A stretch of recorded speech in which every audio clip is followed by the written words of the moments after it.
ദൈവത്തിന് സ്തുതി. സങ്കീർത്തനം 110.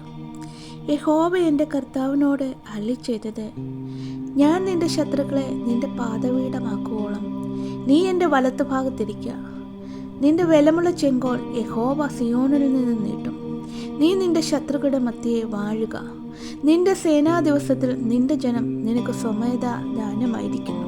വിശുദ്ധ വസ്ത്ര അലങ്കാരത്തോടുകൂടെ ഉഷസ്സിൻ്റെ ഉദരത്തിൽ നിന്നും യുവാക്കളായ മഞ്ഞ് നിനക്ക് വരുന്നു. നീ മൽക്കീസേദക്കിൻ്റെ വിധത്തിൽ എന്നേക്കും ഒരു പുരോഹിതൻ. എന്നെ യഹോവ സത്യം ചെയ്തു, അനുതപിക്കുകയുമില്ല. നിന്റെ വലതുഭാഗത്തിരിക്കുന്ന കർത്താവ് തൻ്റെ ക്രോധ ദിവസത്തിൽ രാജാക്കന്മാരെ തകർത്ത് കളയും. അവൻ ജാതികളുടെ ഇടയിൽ ന്യായം വിധിക്കും.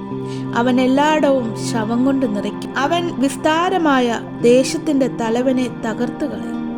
അവൻ വഴികരികയുള്ള തോട്ടിൽ നിന്നും കുടിക്കും. അതുകൊണ്ട് അവൻ തലയുയർത്തും.